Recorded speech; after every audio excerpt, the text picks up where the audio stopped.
سال ہم محرم الحرام میں سفر میں عزاداری برپا کرتے ہیں، داستان کربلا کو سنتے ہیں، داستان کربلا کو پڑھتے ہیں،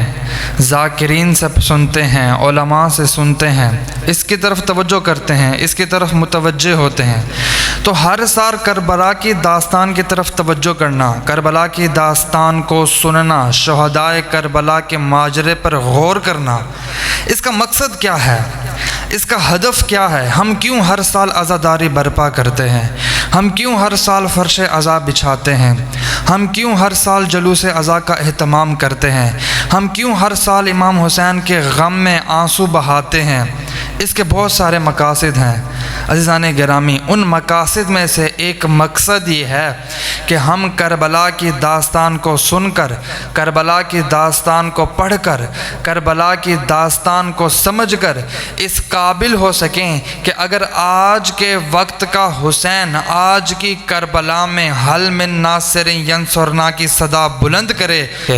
امام مہدی علیہ السلام اگر آج کسی کو نصرت کے لیے بلائیں تو ہر شخص لبیک یا حسین کی صدائیں بلند کرتا ہوا امام زمانہ کی نصرت کے لیے ہر وقت تیار ہو۔ عزیزان محترم، امام حسین علیہ السلام کا ہم عزاداروں سے کیا تقاضا ہے؟ امام حسین علیہ السلام ہم سے کیا چاہتے ہیں؟ امام حسین علیہ السلام چاہتے ہیں کہ اے لوگوں میری طرف دیکھو کہ میں حسین ابن علی کیا کر رہا ہوں، جیسا جیسا میں کرتا جا رہا ہوں تم بھی ویسا ویسا کرتے جاؤ، میں جس سے ناراض ہو رہا ہوں تمہیں بھی چاہیے کہ تم بھی اس سے ناراض ہو جاؤ، میں جس سے راضی ہوں تمہیں بھی چاہیے کہ تم بھی اس سے راضی ہو جاؤ، میں جس سے جنگ کروں تمہیں چاہیے کہ تم بھی اس کے خلاف جنگ کرو، میں جس سے مبارزہ کروں تمہیں چاہیے کہ تم بھی اس کے ساتھ مبارزہ کرو۔ عزیزان محترم، مثال کے طور پہ جب ایک انسان کہ جسے موبائل کے بارے میں پتہ ہی نہیں ہوتا کہ موبائل کیا چیز ہے، جب وہ پہلی دفعہ موبائل استعمال کرتا ہے تو اسے موبائل کے اوپر ایک ڈیمو دکھایا جاتا ہے کہ آپ اس طرح سے کرتے جائیں جس طرح سے میں کر رہا ہوں، اگر آپ اس طرح کرتے جاؤ گے تو پتہ چل جائے گا کہ موبائل کو کس طرح سے استعمال کرتے ہیں، اگر اس طرح نہیں کرو گے جس طرح میں کر رہا ہوں تو تم کبھی بھی موبائل استعمال نہیں کر سکو گے۔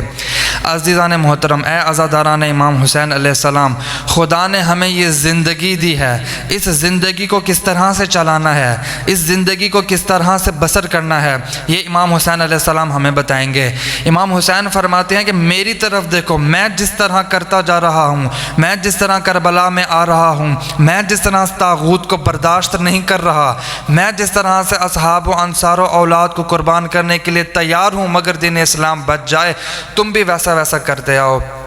یہاں پر میں ایک مختصر سا واقعہ بیان کرنا چاہتا ہوں کہ ایک مرتبہ ایک شخص چین تجارت کرنے کی غرض سے جانے لگا، تو جب وہ چین کے لیے روانہ ہونے لگا تو اس نے اپنی والدہ سے مخاطب ہوا اور کہا کہ اے اماں جان، میں چین تجارت کرنے کے لیے جا رہا ہوں، تو اگر میں وہاں سے کامیاب تجارت کر آیا تو وہاں سے آپ کے لیے کچھ لے کر آنا چاہتا ہوں، آپ بتائیں آپ کو کیا چیز پسند ہے کہ میں آپ کے لیے لے کر آؤں۔ تو اس کی والدہ نے فرمائش کی مثال کے طور پہ کہ مجھے کپڑے چاہیے،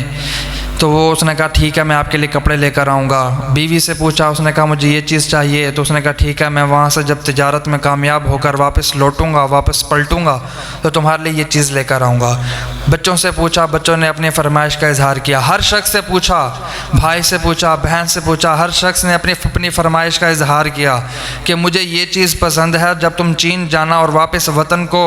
پلٹنا، واپس وطن کی طرف آنا تو میرے لیے یہ چیزیں لیتے آنا۔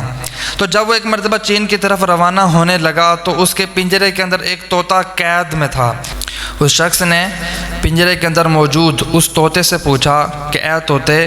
میں جو چین جا رہا ہوں اور واپس پلٹوں گا، میں اپنی ماں کے لیے کچھ لے کر آؤں گا، بہن بھائیوں کے لیے کچھ لے کر آؤں گا، اپنے بیٹوں کے لیے، اولاد کے لیے، احباب کے لیے کچھ نہ کچھ لے کر آؤں گا، اے طوطے تو بتا تیرے لیے کیا لے کر آؤں، کہ آیا کہ تیری بھی کوئی خواہش ہے؟ تو اس طوطے نے کہا کہ میری کوئی خواہش نہیں ہے، ہاں بس تو ایک کام کر دینا، اور وہ کام یہ ہے کہ جب تو واپس پلٹنے لگے اور تو دیکھے کہ چند طوطے ہوا میں، فضا میں آزاد پرواز کر رہے ہیں، اڑ رہے ہیں، تو انہیں کہنا کہ میرے گھر کے اندر ایک طوطا پنجرے کے اندر قید ہے، وہ تم کو سلام کہہ رہا تھا۔ اس نے کہا ٹھیک ہے میں ایسا ہی کروں گا۔ ایک مرتبہ وہ چین میں گیا، وہاں پہ تجارت کی اور وہاں پر کامیاب ہو گیا۔ جب واپس پلٹنے لگا تو ہر کسی کی فرمائش کے مطابق ویسے چیزیں خریدیں اور واپس پلٹنے لگا۔ ایک مرتبہ جب وہ پلٹنے لگا تو اس نے ان طوطوں کو دیکھا کہ جو فضا کے اندر آزاد پرواز کر رہے تھے، اڑ رہے تھے۔ ان کی طرف متوجہ ہوا اور کہا کہ اے طوطوں، میرے گھر میں ایک طوطا پنجرے کے اندر قید ہے اور وہ تمہیں سلام دے رہا تھا کہ میرا سلام ان کو دے دینا۔ بس یہ ایک جملہ ان طوطوں میں سے ایک طوطے نے سنا، وہیں پر گرا اور مر گیا۔ تو یہ تاجر بہت حیران ہوا کہ اس طوطے کو میرے پنجرے کے اندر قید طوطے کا اتنا غم تھا، اتنا دکھ تھا کہ یہ نیچے گرا اور مر گیا۔ بہرحال یہ جب اپنے گھر میں آیا، ہر چیز کو، ہر بندے کو اس کا سامان دے دیا۔ جو ماں نے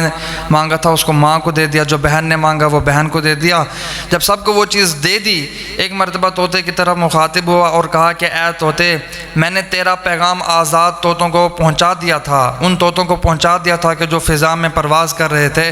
مگر ایک واقعہ یہ ہوا کہ ان طوطوں میں سے ایک طوطا نیچے گرا اور گر کر مر گیا۔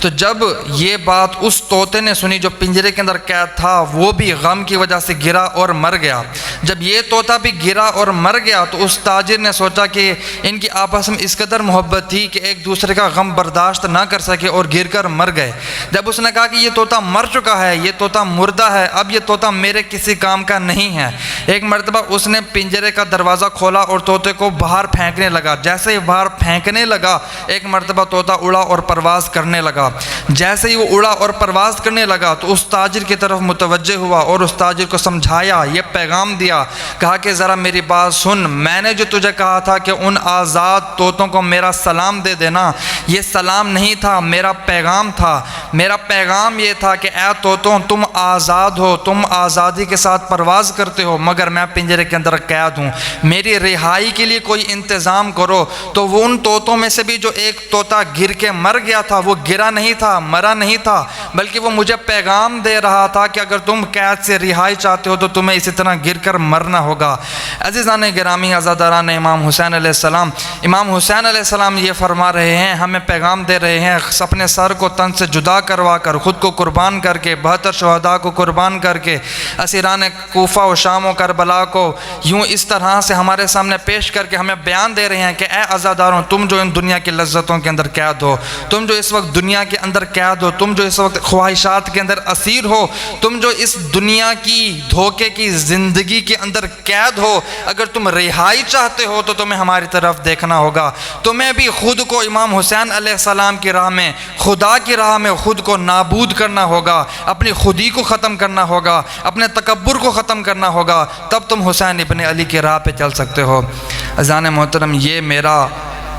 عزاداری سید الشہداء کے حوالے سے ایک مختصر سا پیغام ہے کہ ہم جب بھی کربلا کی طرف دیکھیں، مجالس میں جائیں تو دیکھیں کہ امام حسین نے کیا کیا۔ جو کردار امام حسین علیہ السلام نے اپنایا، ہمیں بھی چاہیے کہ ہم اس کردار پر عمل کر کے سیرت حسین ابن علی پر چل سکتا ہوں۔ عزیزان گرامی، امام حسین علیہ السلام نے ایک ایسا کارنامہ سر انجام دیا ہے کہ امام حسین علیہ السلام معیار بن گئے ہیں، اچھائی اور برائی کا معیار بن گئے۔ یزید نے اس قدر گھٹیا اور انسانیت کا گرا ہوا کام کیا ہے، آج لفظ یزید ایک گالی بن گیا ہے اور لفظ حسین اچھائی کا ایک معیار بن گیا ہے۔ اسی لیے اب میں اپنی گفتگو کا اختتام اس شعر پہ کرنا چاہوں گا کہ یزید نام ہے انسانیت کی پستی کا، یزید نام ہے انسانیت کی پستی کا، حسین نام ہے معراج آدمیت کا۔ وما علینا الا البلاغ المبین۔